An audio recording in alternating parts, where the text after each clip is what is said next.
All engine running. Absolute genius. Get this. Welcome. This is the show where we bring you Science. What that essentially means is discoveries, Advances. questions, Research. Technology. Unbelievable. Without further ado, This is The Naked Scientists. Hello, welcome to the programme that brings you the latest breakthroughs in science, technology and medicine with me, Chris Smith. and me, Eva Higginbotham. Coming up, the latest on the AstraZeneca COVID vaccine and blood clots. Why UK plans to COVID test the population twice a week are flawed, and why beating their chests can save gorillas from fighting. Plus, the science of seeds, including the amazing story of the date plant grown from a 2,000-year-old stone. The Naked Scientists podcast is powered by ukfast.co.uk.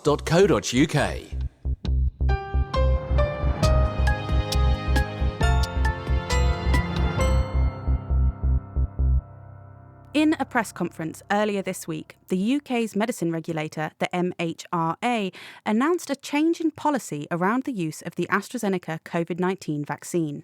Adults who are aged 18 to 29 years old who do not have an underlying health condition that puts them at higher risk from serious COVID-19 disease should be offered an alternative COVID-19 vaccine in preference to the AstraZeneca vaccine where such an alternative vaccine is available.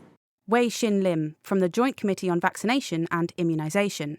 This course change, as Deputy Chief Medical Officer Jonathan Van Tam dubbed it, is because a small number of people have presented with a rare form of blood clot in the brain, called a cerebral venous sinus thrombosis, together with low blood platelets in the immediate aftermath of their first dose of the AstraZeneca agent. Now, it's not clear whether the vaccine is actually causing this because the number of cases of the complication are so small, and also it's very similar in terms of the number of cerebral venous sinus thrombosis events that we would expect to occur just by chance anyway. Now, if we assume that there is a link, among older people the benefits of the vaccine still remain overwhelmingly clear. But because COVID-19 is a mild illness in younger people, the case for them is less compelling, and that's why the MHRA and their counterparts in other countries have decided to act as they have.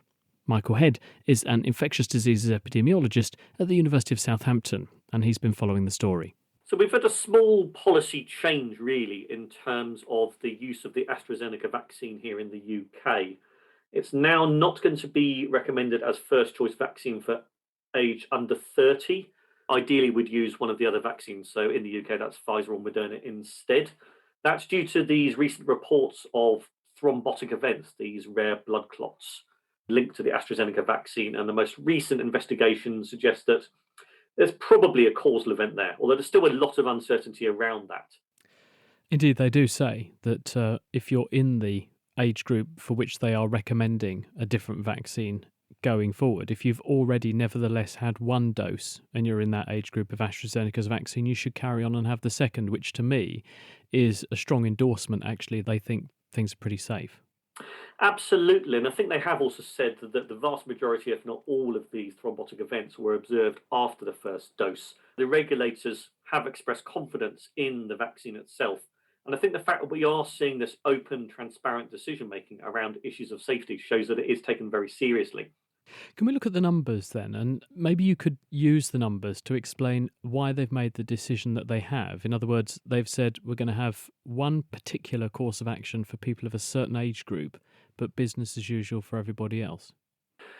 So they were looking at 79 cases of these thrombotic events that occurred after the first dose of the AstraZeneca vaccine. And of these cases, 51 were women, 28 were men, aged between 18 to 79, and it appears to be slightly more common in younger ages within that. And the MHRA today said that it's 4 in a million possible adverse event. So it is a rare event, even if they were all linked to the vaccine. How does this relate to the background rate at which these sorts of clots occur anyway? Because this is not a new phenomenon that's only just surfaced when we started using AstraZeneca's vaccine. Cerebral venous sinus thrombosis has been happening for many years. Yes, it is kind of tricky to work out the background rate because it appears to be quite a hard condition to diagnose accurately. The background risk appears to be around 1 or 2 per 100,000 people. And I think some of the rates that we've seen in the UK and in Europe have been a little bit elevated above that.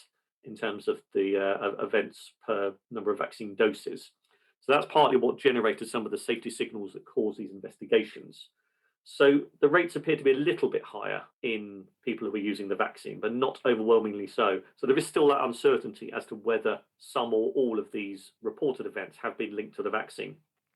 Are we comfortable that the alternative vaccines don't have this risk, or is it just that people haven't looked hard enough?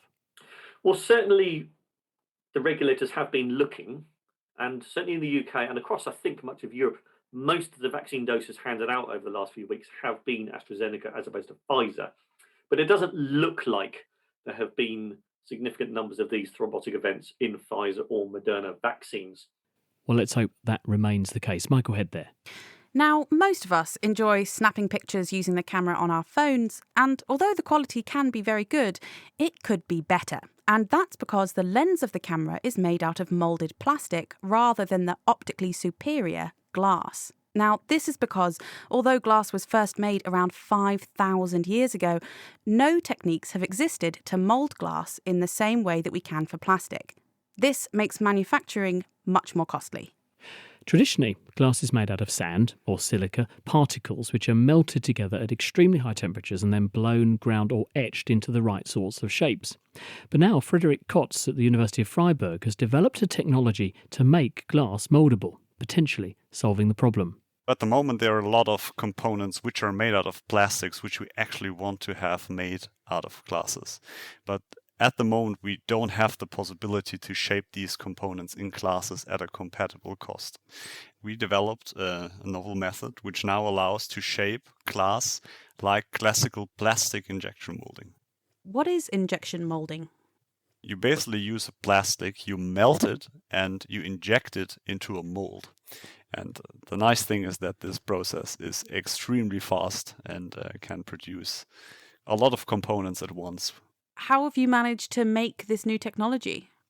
We developed new materials, which we term Glasomer. It's a mixed word of glass and polymer, which is something like a plastic. And these materials basically consist of a very high amount of glass powder within a plastic binder. You can still shape these materials like a classical plastic. After the shaping process, we put these components into an oven and convert them to real glass.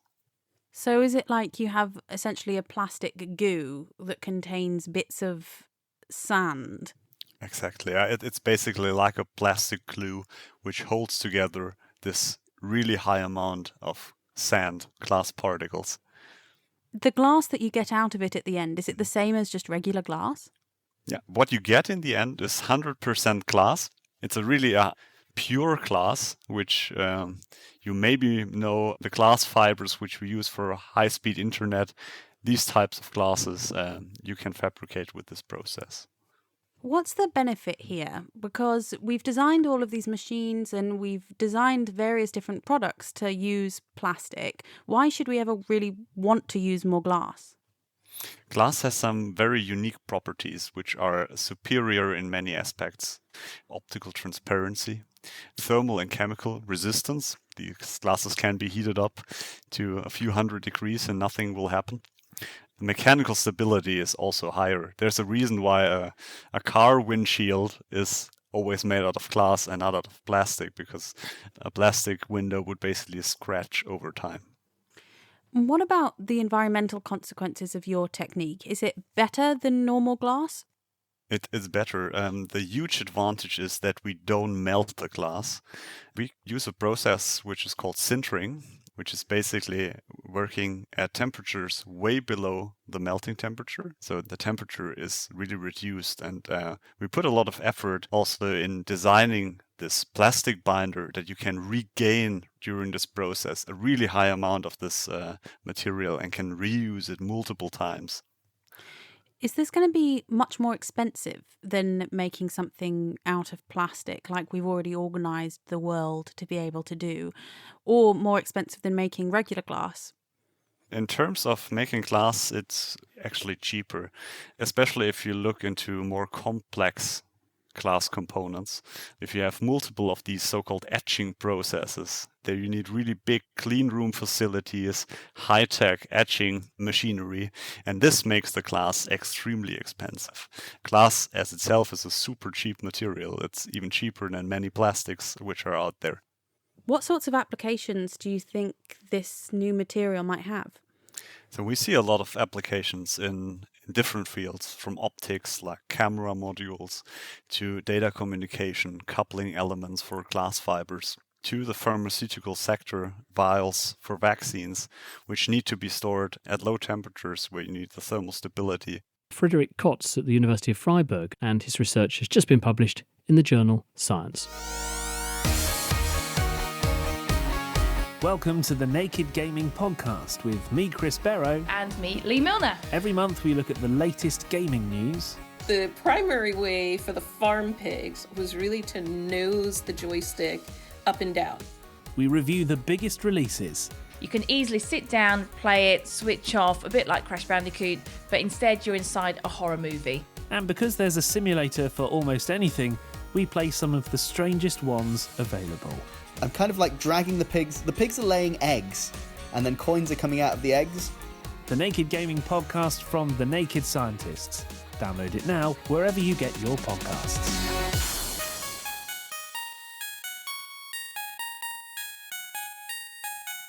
Coming up, new theories as to why gorillas beat their chests and exploring the underground world of seeds. From the 9th of April, people across the UK can ask to receive 2 COVID-19 lateral flow antigen tests every single week. This is part of a £100 billion government initiative which is codenamed Operation Moonshot. But is this idea of conducting mass testing on the population to drive down COVID-19 cases and suppress the virus to get us back to normality based on a flawed test and flawed logic? Because it will actually miss half of cases. John Deeks is a biostatistician at the University of Birmingham. This test is very good at picking people up when they have high levels of virus in their systems. In the study that the manufacturers did, it got 96% of those people. But it doesn't work very well when people have low levels of virus, which is what everybody has when they first get infected. Some people never get above low levels of virus. So it'll miss people, and particularly in those first stages of infection. It'll also miss them if you do a less than successful swab. So in real world circumstances, if we take a person off the street and just test them, how good is it at picking up a case of coronavirus infection? The data we've got from this are all from Liverpool. They tested nearly 6,000 people. 70 of them actually came up positive on a PCR, which they did in this sample at the same time. And of those 70, only 28 were positive on lateral flow tests. So that's 40%. So it missed 6 out of 10.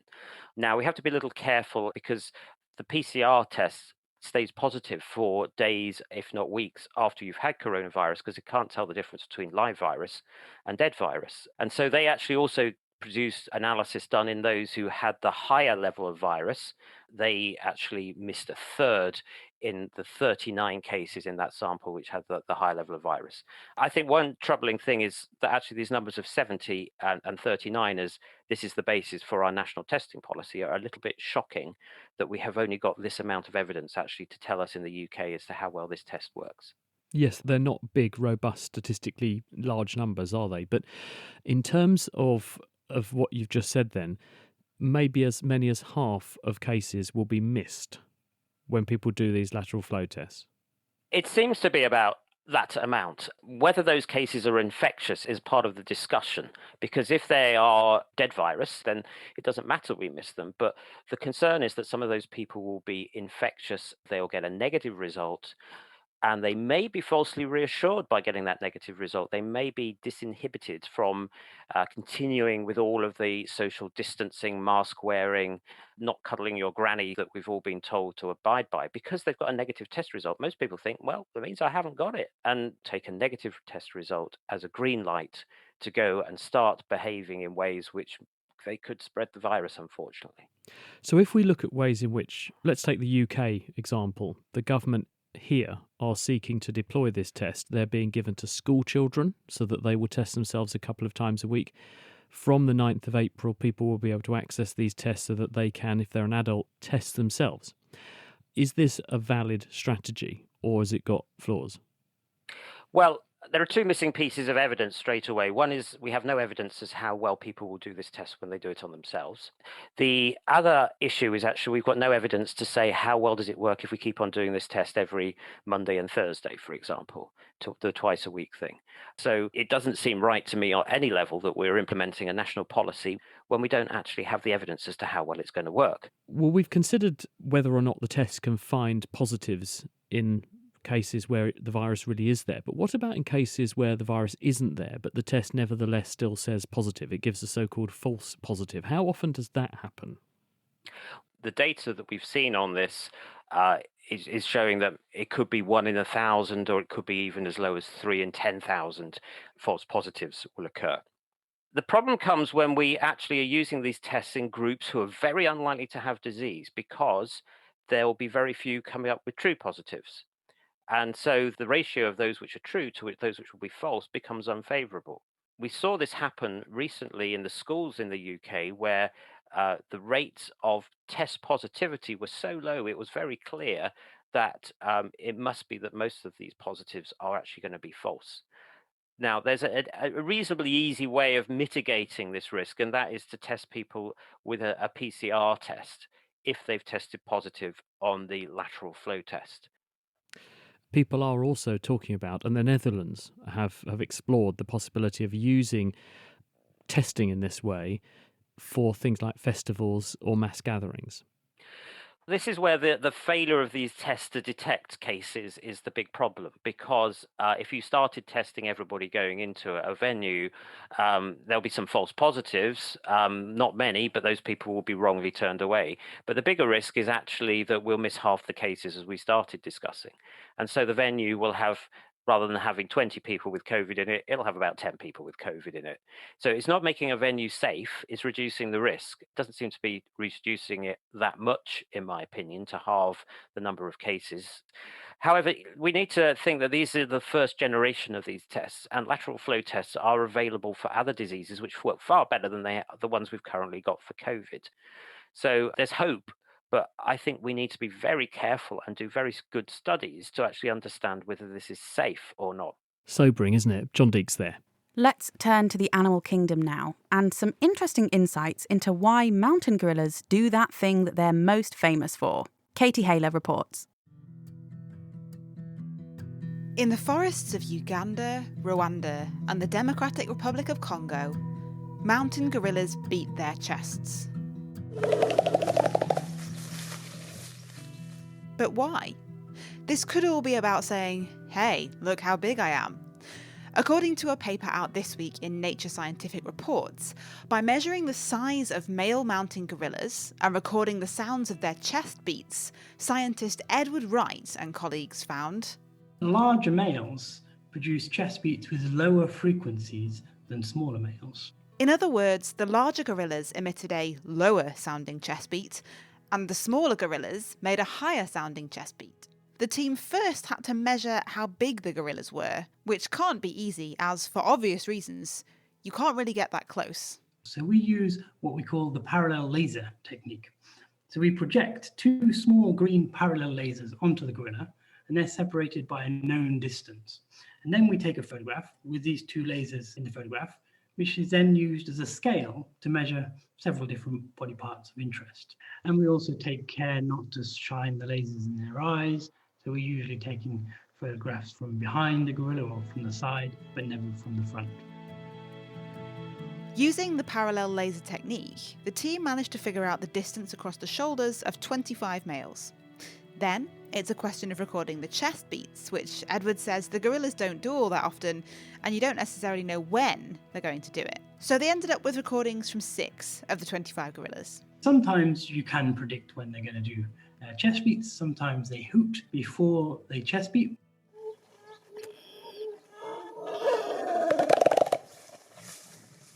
We're not really sure what the function of the hooting is, but perhaps it inflates their lungs with air. And so when a gorilla starts to hoot, okay, maybe in the next few seconds or few minutes, they may chest beat. Other times they just chest beat out of the blue, and so it's quite difficult to be at the right time at the right place. So we put this together in a statistical model, controlling for several other variables like age, and then we found that larger individuals chest beated at lower frequencies than smaller individuals, and this was a robust, significant relationship. Curiously, Edward isn't sure exactly why larger males have a lower chest beat. It could be the volume of the lungs, hand size, and those two probably correlate with each other anyway. Gorillas also have laryngeal air sacs, big spaces inside the chest cavity. So we think that larger individuals may have larger laryngeal air sacs, which could also be influencing the frequency of the chest beat. But we're not exactly sure if it's a combination of those features or if it's just one. Now, it's not only males that do this chest beating, but it is more common in male adults than in females or younger ones. The main goal, I think, is to advertise how strong they are. If you're another male and you hear a chest beat and you're able to, determine or assess their competitive ability, that's really useful, because then you might decide, he's much bigger than me, I'm not going to pick a fight with him because I'm likely to lose. If you're a female and you hear a big, strong male chest beat, that might be a good male for me to mate with. So I think it's definitely involved in male-male competition and female's choice. But what if you're a smaller male gorilla? Is it dangerous to lay your cards on the table and let others around you know how big or small you are? One of the roles of chest beating is to maybe resolve conflicts before you get physical contact and aggression. Physical contact can be extremely fierce, and so it's very risky, even for the larger male. The chest beat sort of acts as you're bigger, I'm smaller, I'm going to let you have this one. But if you're bigger, you're going to say, no, I'm going to take what I want, because if we really did come to a fight, I'm very likely to win. So perhaps individuals only really fight when the size difference, so the fighting ability, is quite similar. Edward Wright from the Max Planck Institute for Evolutionary Anthropology. And those chest beat recordings came courtesy of the Dian Fossey Gorilla Fund. Now it is time for our mailbox, and Paul's been in touch with this question. If I take something for blood thinning before taking the COVID vaccine, will that reduce my chances of getting a blood clot? Chris? The answer is no, we're not advising people to do that. If people are already taking drugs like aspirin that have a blood thinning effect, you should definitely carry on taking aspirin. But you shouldn't start taking aspirin if you don't already, just on the off chance that you might suffer this side effect. And that's because A, it's an incredibly rare side effect that may not even be linked to the vaccine. We're still trying to prove that. But also, the mechanism of action of drugs like aspirin is that they actually block the action of platelets. Well, the reason people have low platelets is because all their platelets have been activated and consumed to make these abnormal blood clots in the head. And if you therefore have a state of low platelets, having something that prevents the platelets you're left with working anymore could mean you're even more vulnerable to bleeding disorders, and that could have even more catastrophic effects. So it's much safer not to take drugs that you're not already being advised to take by your doctor, but at the same time, as I've said, if you are already taking aspirin, you certainly shouldn't stop taking that. And remember, this is an incredibly rare side effect of around the order of 1 in a million if it is caused by the vaccine at all. Thank you, Chris. And if you'd like to get in touch with us with a comment or question for the show, the email address is chris@thenakedscientist.com. And if you'd like to find out more about the news stories we've discussed, the links to each of the referenced papers are on our website, www.nakedscientist.com, along with the transcripts of each interview for every Naked Scientist show. The Naked Scientists podcast is produced in association with Spitfire, cost-effective voice, internet and IP engineering services for UK businesses. Find out how Spitfire can empower your company at spitfire.co.uk. Music in the programme is sponsored by Epidemic Sound, perfect music for audio and video productions. Now, in this half of the programme, with the Northern Hemisphere heading into spring and new growth bursting out all around us, we're going to be talking about seeds. Seeds are plant embryos, in effect. In many respects, they're very similar to the fertilised eggs that give rise to a baby bird. They're encased in a hard protective shell. They contain a supply of energy to power the development of new life until it can start producing its own. And the cells inside contain all of the genetic instructions that are needed to put that new life together. But one extraordinary feature of seeds is that they can remain viable for long periods of time, sometimes extremely long, as we'll hear later in the programme, which means that they can wait until the time is just right to emerge and grow. This also means that we can store them in facilities called seed banks to capture and preserve the genetic diversity that exists in nature. Noam Hayut manages just such a seed collection as this at the John Innes Centre in Norwich. What does it look like, this facility? Our seed bank, or gene bank as we prefer to call it usually, is just a very big room, about 600 cubic meters of stable cold environment. It's only 4 degrees and very dry. So the main thing with preserving longevity of seed is the dryness. We keep our seed in envelopes made of paper so the air can flow through them and maintain the humidity very low, below 10% of relative humidity. So a person walking through a seed bank would just see rows and rows, basically, of neat envelopes containing seeds of different species of plants. Yes, so some gene banks would hold big freezers because you can also freeze seeds. Our would just be a very big room of shelves with brown envelopes of seed, in fact, yes. And how do you choose the seeds? So we have in our custodianship over 45,000 different kind of diversity of strategic UK crops. That's mainly wheat, barley, oats, peas, and some brassicas. And from each of them, we have many thousands of different kinds, different cultivars, different wild relatives of them that can be used in plant science and in breeding. Have you got a sort of a database on each of the collections of seeds so you can say, well, this one looks like this, and there's a photo of the plant and what its traits are, perhaps its DNA sequence to go with? Is that how you process them? Yeah, so the other side of a gene bank is the databases, and it's just as important as the seeds, of course, because we need to choose them, for a project or for any purpose. So we have a database called SeedStore in our case that contain exactly that information, as you mentioned. And the nuts and bolts of actually getting the seed samples into the seed bank in the first place, is that as laborious as it sounds? Someone goes out with that envelope and just shakes a flower head and gets some seeds. Then what do they do with them? So yes, many of the seeds sourced in expeditions around the world to collect wild diversity or traditional cultivars. Some of our collections are very important because they were collected about 100 years ago, just before the industrial agriculture kicked in to generate more uniformed varieties that are grown today. And the diversity that is kept in this collection enable a lot of the work that we are doing in study plant science and improving crops. And how do you know, if you take some of those seeds from 100 years ago, that A, they're viable, and B, that we're not ending up changing them by storing them? That's a very good question because evolution never stops and it continues when we grow them in agriculture and also when we grow them for gene banking purposes. We do regenerate them or rejuvenate the collection every 2 or 3 decades or when they are depleted in terms of stocks. We have ways to prolong their longevity, but we can't stop it. Can't stop the deterioration. So in the end, the only way to check if a seed is viable is to put it in soil, water it, and get the plant. But we have measures to protect it from gene flow from others, so we try to protect it as unique as it was. You mean so that when it's growing in the greenhouse, for example, there isn't the accidental pollination by a more modern species or another species that could introduce foreign DNA in there? Exactly that. So we separate the flowers in some crops, in other we separate the whole plant. Exactly that. Can you get all of them to grow? Are there any that you end up storing and then you discover they just don't store and they won't grow?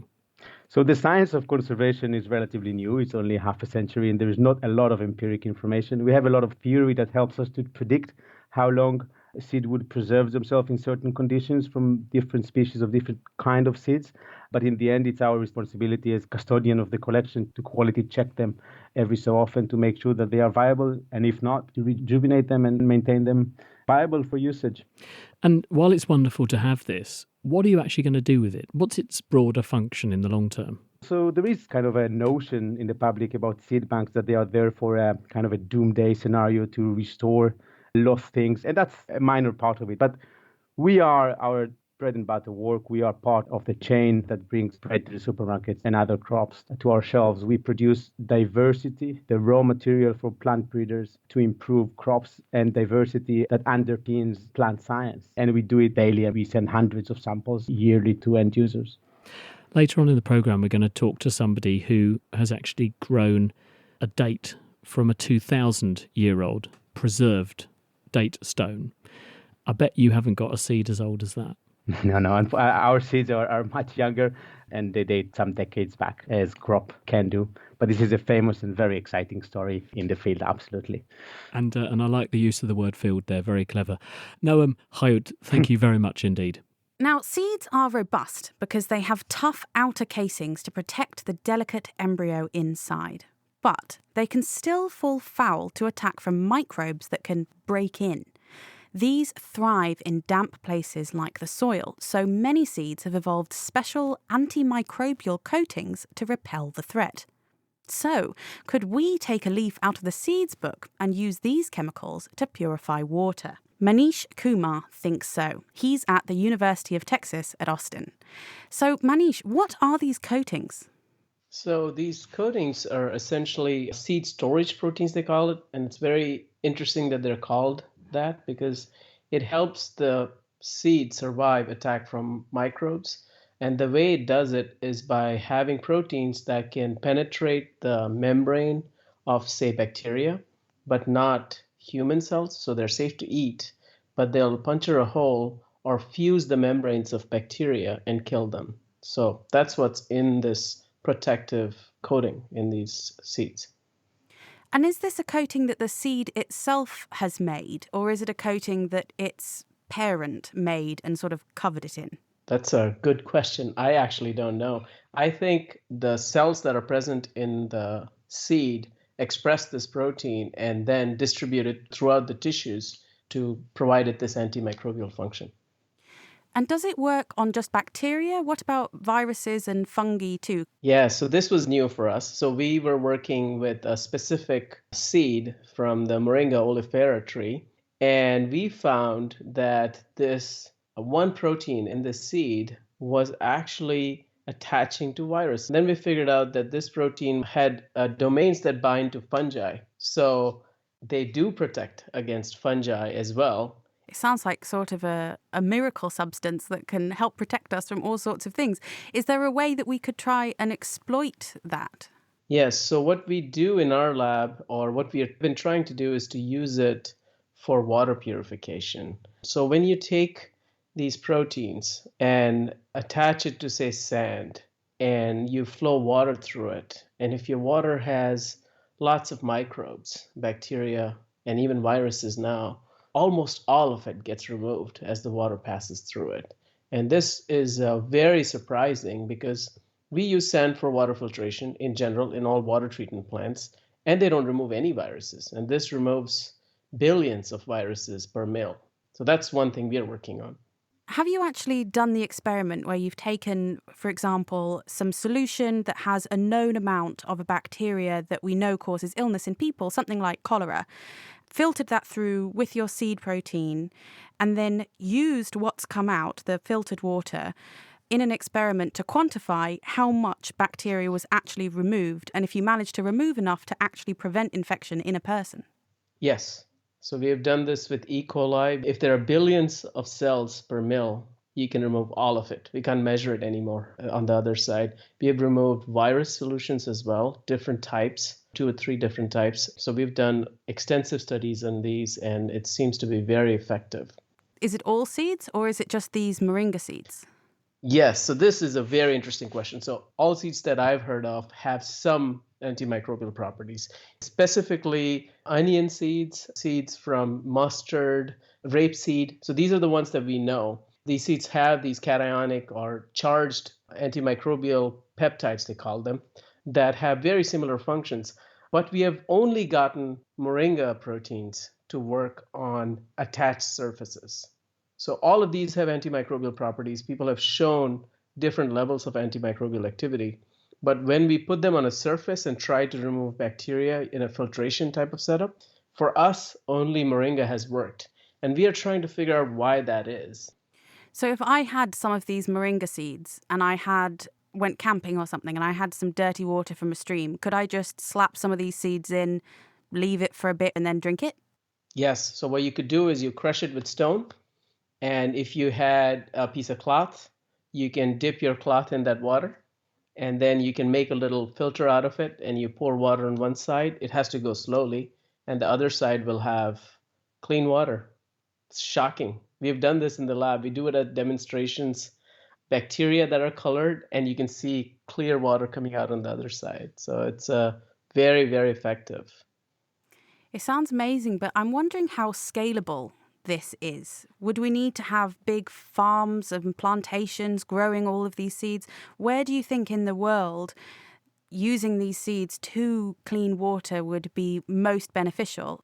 There are two ways we think about this. So in the developing world, there is a problem with purifying water because there are no filters that remove bacteria, viruses. And one of the ways to do this is chlorination. You can add bleach, but bleach is not easy to get in many parts of the world. So in the developing world, this could help as being a filter where you can pour water through and then drink it. So it'll be very effective there. In disaster situations, just like you said, right, you were going out camping, but say, for example, I'm in Texas. We lost clean water and electricity for 5 or 6 days in some places. And we had a boil water notice. Instead of boiling water, you could use this if you had an emergency kit with just some seeds. And the third case is big water plants. Can you scale this? So you could scale this and what this will help you with. So if, say, for example, if you retrofit a plant with sand containing these proteins on it, then you don't have to chlorinate the water afterwards to remove most of the microbes. What this does is it produces less disinfection byproducts. So these disinfection byproducts are chemicals such as chloroform. So this could help us at many different levels. Manish Kumar, thank you very much.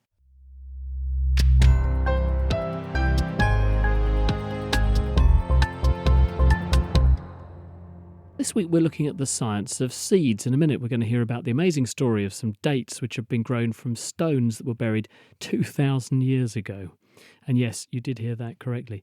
But on the subject of seeds reawakening and beginning to grow again, this is a process that we call germination. And when this happens is a life and death decision on the part of the plant. If you start growing in the middle of winter, the frost could kill you. Burst into life when it's too dry, you're not going to make it either. As a result, seeds are constantly sensing their environments to figure out when is the best time to make their move. Shelley Lumba from the University of Toronto in Canada works on how they do this. Shelley, I suppose a good place to kick off is to consider, well, when a seed germinates at all, what is actually happening? Yes, great question, Chris. As humans, we don't get to decide when to be born. We're fixed at 40 weeks of gestation and we have to come out.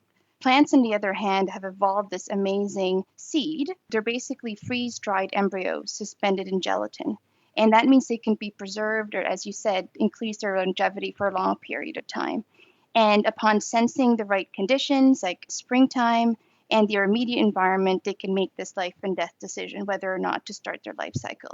And the way they do that is they integrate all this information inside the seed and they kind of form what I think is a germination code to determine is this really the right time or not. When they start to wake up, the cellular process starts becoming active and they make the committed step for the embryo or the seedling to come out of the seed coat and start to grow. So are there almost like chemical detectors on a seed then, and thermal detectors that it can use to work out, is it warm enough? Is it warm enough for long enough? Because obviously we have warm days in the middle of winter, don't we? And it would be awful if the seeds shot their bolt too soon. What are they actually doing in order to detect these messages coming in from the environment? Yes, that's right. So they have to take into account there's long-term cues about, for example, seasonality. And plants can sense that winter's occurred, and they do that through the right type of sensors. So they can sense, for example, light through photoreceptors. They can also sense temperature, although that mechanism isn't very well known. And they can figure out through light, proper day length, and temperature that, for example, it's spring. It's time to start growing. And within short-term cues, they also take into account their immediate environment. such as moisture and nutrients. And again, they have sensors along their seed coat to sense all of those particular environmental cues. Because some seeds even know, in inverted commas, when there's been a forest fire, don't they? Because they know now's the time to grow. All of the competition's been blitzed by the fire. If I grow now, lots of sunlight, and I'm going to succeed. That's right. There are these very unusual plant species, and there's definitely an alternative germination behavior, and they're called fire chasing or fire follower species. And the way they start their life cycle is after a forest fire. And just as you said, because they want to take advantage of this extreme environment and start growing very quickly. And what they use as a germination trigger are small molecules called characins. And characins are actually produced after the forest fire has burnt through the plant matter.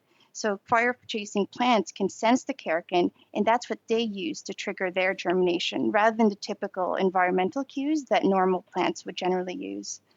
Do any seeds eavesdrop on what other seeds are doing? Because we know that plants talk to each other chemically, so they know, for instance, when their neighbours are being eaten by something and they send out danger signals, and that helps them to weaponise themselves with various repellents and so on. Do the seeds do this at all as well? So if they know, right, everybody's germinating now, now's a good time to go, and then they follow the crowd?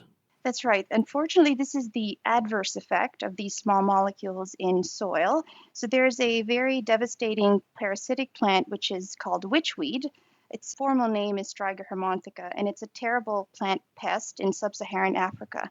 And it's a parasite, a plant parasite that can attack crops like maize, sorghum, millet.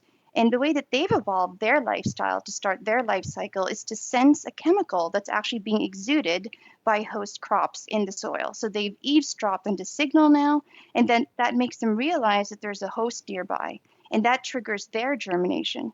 And of course, that means they start to grow towards the host crop, start to take the nutrients, water, and assimilates from that host. And obviously, that's not good in terms of the yield for the farmer. So it's causing huge losses for subsistence farmers in sub-Saharan Africa. And so it's obviously a huge problem. And the more we understand about the germination of the witchweed, the more we'll be able to develop strategies to decrease their infestations. So that parasite physically wires itself into the host crop and steals what it's making. That's correct, Chris. Since they're also a plant, what they can actually do is connect through the vascular tissue to the host crop, and that's how they're able to suck all the water and the nutrients and the assimilates that it needs to start growing by itself. It's an obligate parasite, so they actually can't live without a host. So can't you just wipe them out by just decimating a field with some really nasty weed killer for a season and then leave the soil fallow, and then that'll be it? Unfortunately, once they've gotten hold of a farmer's field, they've deposited millions of seeds into that field, and they're the size and color of dust. So once they've actually come out of the soil, it's in some sense way too late because they've already done their damage. And so the way that people have been developing strategies is to force them to germinate without a host nearby. This strategy is called suicide germination. Because we know what compounds they use to trigger their own germination, what we've been working on in other groups are to develop compounds that they can sense that also trigger their germination, but there's no host. So within 5 days, if they germinate without the host, they're going to die. So that's one of the strategies that we're actually trying to develop to try to mitigate Striga infestations. And are you using the same learning not just to deal with witchweed, which sounds like a nightmare, but also with crops we do want to control and optimize germination for? Because presumably if you understand what these triggers are, how seeds integrate these signals and then kickstart the cells in the seed into life, can you take that same learning and use it to control things that we do want to grow and when they grow? That's a great question, Chris, and that's definitely one of my missions in life. I want to be able to obviously use the knowledge that we know about how seeds decide to make this life and death choice to germinate and able to positively affect agriculture. And one of the major issues for agriculture is to make sure that the seeds germinate at the same time and pretty much when you actually want to start your growing season. And the knowledge that we use, for example, from the small molecules, I think could have huge applications in making sure that the seeds germinate when we want them to. They can't germinate too early, that's also bad news, and they have to germinate simultaneously so that they all grow uniformly, and it's much easier to obviously grow them and harvest the crop. Shelley Lumba from the University of Toronto, thanks very much. Given the right conditions, some seeds can be stored for years, and amazingly, in some cases, thousands of years. Back in 2008, we spoke to scientist Sarah Salon from the Louis Borick Natural Medicine Research Centre at Hadassah Medical Organization in Israel about an ancient date seed found in Israel in the 1960s and then kept in a university drawer for years, which she and colleagues had managed to get to germinate and grow into a seedling. And then when our little date seedling, which we nicknamed Methuselah, was about a year and a half old, she found tiny fragments of the shell still attached to the rootlets, and the result came back about 2,000 years. That's right. Back then, the 2,000-year-old seed was just getting started. And now, 13 years and several ancient seeds from a few different locations later, there's a whole gang. They are called Methuselah, Adam, Jonah, Boaz, and Uriel, and two females who are called Hannah and Judith. And they've grown up too. Little Methuselah is now about 7 meters tall, and the first female, Hannah, about 2.5 meters. But first things first, I asked Sarah, how can trees be male and female? Date palms are a bit like people, but not like people. So if you have a boyfriend and you have children, then those children will be part of your DNA and part of your spouse's DNA. And date palms are exactly the same. There's female lady date palms and male date palms. And if you take pollen of the male and you sprinkle it on the female flower, then eventually, hopefully, you get baby dates, which are the actual dates that the female produces. And those dates are a mixture of mum and dad. That's called sexual reproduction because you need a male and a female. But date palms also produce what's called asexually, meaning that if you, Eva, grew a little Eva on your side and it was taken off, it would be a clone of you, exactly the same as you. And date palms also make clones of themselves. They're called offshoots.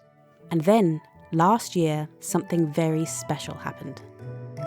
During the corona, our good news was Hannah produced her first flower, which means that she was ready to have a baby.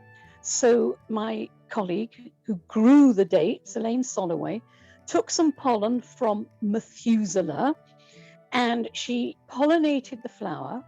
And lo and behold, in September last year, Hannah produced some beautiful dates. So here she just produced 100 individual dates, really just a kilogram, really. But they were very nice. They were very sweet, but not sticky sweet, sort of dry sweet, and with a very kind of pleasant aftertaste. And I don't actually like dates that much because they're a bit too sweet for me, but I like these very much. And now that Hannah is producing dates, and so seeds of her own, I asked Sarah if she's going to plant them to make some baby Hannahs. So what they've done over the centuries is if they find a female who's grown maybe hundreds of years ago from a seed, but she's a super female, she produces wonderful dates and lots of them, then what they did is they cloned them by taking the offshoot of that female and planting it and planting more and more offshoots, because you'll always get the same date if you do that. You'll get identical females and they'll all be super producers. So for scientific purposes, we've been planting out the seeds just to see what comes up and genetically what they're like. But to produce a very nice, let's say, commercial date from Hannah, then we would take offshoots of Hannah and plant them out. And each of those little trees will be baby Hannahs that will grow to big Hannahs that will produce exactly the same fruit. But the thing is, it takes a long time. So what people do now in the date industry is they don't take the offshoots and plant out one offshoot. They do something called tissue culture, which means they take a piece of the offshoot when it's pretty fully grown. And in the laboratory, they make hundreds of little seedlings in the laboratory from one offshoot, and they're all identical. And that's what we would like to do with Hannah. But I must tell you that this year, Hannah has produced right now 6 flowers. So what we've done is we've pollinated the different flowers with different males. So there's Methuselah in one, and they're all labeled. And there's another that's been pollinated by Jonah and another by Adam. She's kind of got multiple husbands now. And we'll see whether there's any difference in the taste or the size. But generally, taste and size is a female characteristic, so it probably won't make that much difference. Sarah has been working with collaborators in Montpellier, France, to study the genetics of Methuselah, Adam, Judith, and the rest. And they've been comparing the results to the DNA found in the hundreds of modern date varieties we have today to look for family resemblance. The oldest trees, which are Methuselah and Adam, they're dated to about 300 to 400 BCE at the earliest, and they most resemble Arabian varieties, which is very interesting because Arabia was one of the first places to domesticate the date palm nearly 6,000 years ago. But then the trees that are a little bit younger, like Hannah and Judith, the 2 females, they're mostly very similar to modern Iraqi varieties. And then we've got the younger guys in the study, Uriel and Jonah and Boaz. And they're younger. They date from like the 1st, 2nd century of the Common Era. And they are much more like North African date palms. And it really follows a kind of time progression. The younger they are, the more what we call Western they are, meaning they're more North African, which is the Western type date palms. The older they are, they're more like what we call the Eastern date palms, which is everything really east of Egypt. And Israel is kind of in the middle between these Eastern and Western sections. So our date palms have a mixture of both, but the younger ones are certainly much more Western, and the older ones are very Eastern. It's likely that the dry environments the seeds were found in played a significant role in their survival for so many years. And Sarah also hypothesizes that perhaps there is something special about this part of the world. Some of the seeds were found in the same cave as the famous Dead Sea Scrolls, where it's very, very low altitude and there is weaker UV radiation. And Sarah thinks that may have helped preserve the DNA in the seeds for long enough that, when they were found, they were ready to wake up. She's written a book called The Date's Tale, which tells Methuselah's story through his own eyes from when he was first discovered. And, as she told me, he's a bit of a poet. The date awoke that morning to the sound of tapping, not the rustling of winds sweeping through pillars of salt, not the sighing of a lifeless sea far below. No, this was a tapping of metal against stone, a clanking, dragging, scratching sound. The date reflected. It's a tool, he thought. They are looking for me. They have come to take us home. Brothers and sisters, awake.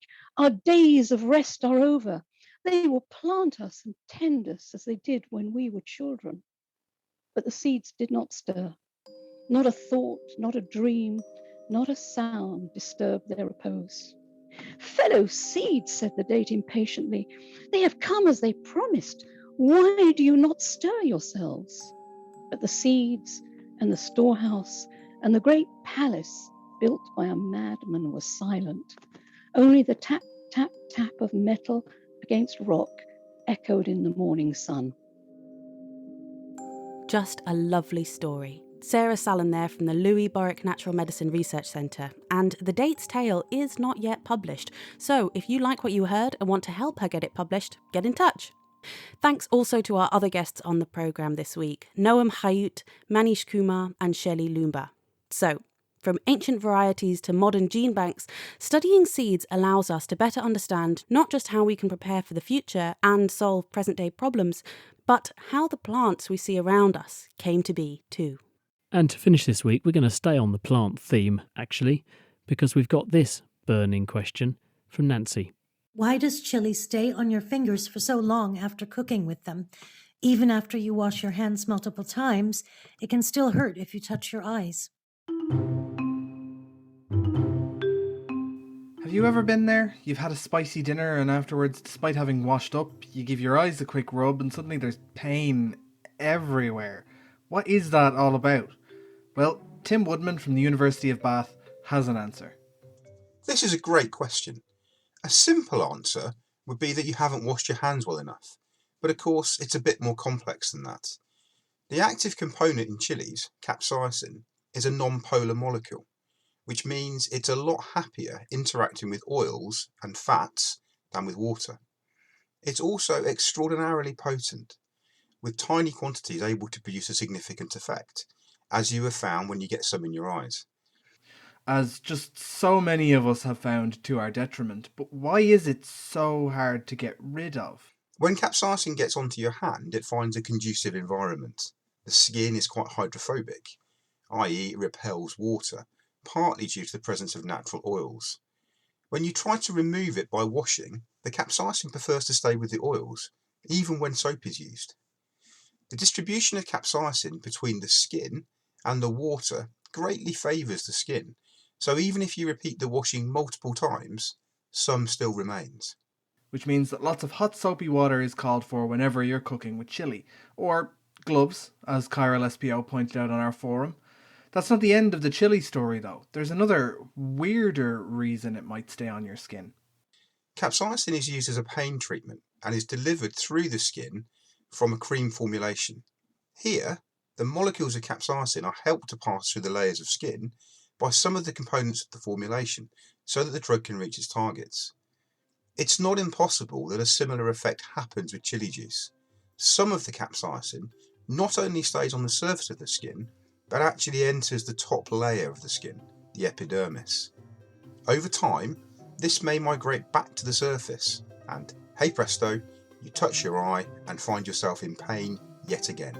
Thanks to Tim for answering that burning question. Next week, we're looking for an answer to this one from Mejnoon. I have a question regarding electrons orbiting the nucleus. During science lessons, my teacher told me that when an electron excites, it jumps to another orbital around the nucleus. When an electron jumps an orbital, you would expect that it can be found between the two orbitals, but my teacher told me that this is never the case. I cannot wrap my head around this. Does the particle just disappear in one orbital and pop up in the next one? And if so, is this instant, and is the particle in the other orbital still the same particle? If you can help, come join the debate on our forum, nakedscientist.com/forum, or if you'd like to ask us a question, we're at chris@thenakedscientist.com, or use the web form at thenakedscientist.com/question. And that's it for this week. Thanks to Eva who put the programme together, and do be sure to tune in at the same time next week. And that matters, that choice of words, because next time we are considering the engineering of airwaves. We're going to look at the whole science of radio. The Naked Scientist comes to you from the University of Cambridge's Institute of Continuing Education. It's supported by Rolls-Royce. Thanks for listening, and until next time, from all of us at The Naked Scientist, goodbye.